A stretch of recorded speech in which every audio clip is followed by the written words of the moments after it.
படவேடு கஷேத்திரனாலே 108 விஷ்ணு ஆலயமும் 1008 சிவனாலயம் இருந்த ஸ்தலம் இந்த இடம். இந்த 108 வந்து திவ்ய தேசத்தில் கிடையாது. படவேடு ராமர் கோயில் பற்றி நம்ம யோகா ராமரை பற்றி பேச போகிறோம். இந்த இடத்துல வந்து ராமர்னாலே எல்லா ஊர்லேயும் கோதண்ட ராமரா வில்லம்பராத்தோட நிற்கிறாமலாம் சொல்லிக்கலாம். இந்த இடத்துல மட்டும் யோக நிலையிலிருந்து ராமர் நமக்கு உபதேசம் பண்ணுறதாக ஐதீகம்.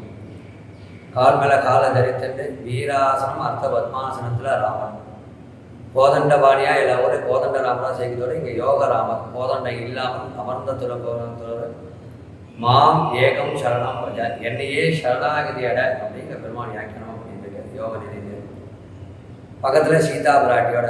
இந்த இடத்துல ராமர் வந்து எல்லா ஸ்லோகத்துலையுமே வந்து ஒரு தியான ஸ்லோகமும் உண்டு. அது மாதிரி ஸ்லோகத்தில் இங்கே ராமர் வந்து வைதேகி சிகிதம் சுரஸ்திர முதலையமே மகாமண்டபே மத்தியே புஷ்பகமாசனே மணிமையே வீராசனே சொத்தினோன்னு இங்கே பெருமாள் அவதாரம் பண்ணியிருக்கார். இங்கே ராமர் யோக நிலையிலும் சீதா பிராட்டி அமர்ந்த கோலத்திலையும் ராமர் அமர்ந்த கோலத்திலையும் லக்ஷ்மண சுவாமி மட்டும்தான் வில்லம்பராத்தோட நின்றுருக்காப்புல கோதண்டபாணியோட லக்ஷ்மணன் நின்றுருக்க திருக்கோலம்.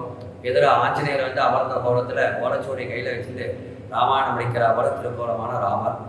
இந்த இடத்துல வந்து பிரார்த்தனை பண்ணிட்டு கல்யாண தடைகள் குழந்தை பாக்கியங்கள் இதுக்கெல்லாம் வந்து பிரார்த்தனை பண்ணிட்டு இவருடைய நட்சத்திரம் வந்து ராமனுடைய நட்சத்திரம் புனர்வசு நட்சத்திரம்.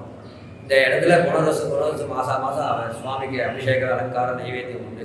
பிரார்த்தனை பண்ணுறவா இந்த மாதிரி சுவாமி திருக்கல்யாணத்துக்கு பிரார்த்தனை பண்ணிக்கிறவா வந்து குழந்தை தடைகள் நீங்கி இதுக்கெல்லாம். அதே போல் ஆஞ்சநேயர் வந்து 3 நட்சத்திரத்தில் வடமாலை சாத்தி வெத்தலை மாலை சாத்தி பிரார்த்தனை பண்ணிட்டா படிப்புக்கு அதிபதியானது உத்தியோகத்துக்கு அதிபதியான சுவாமி.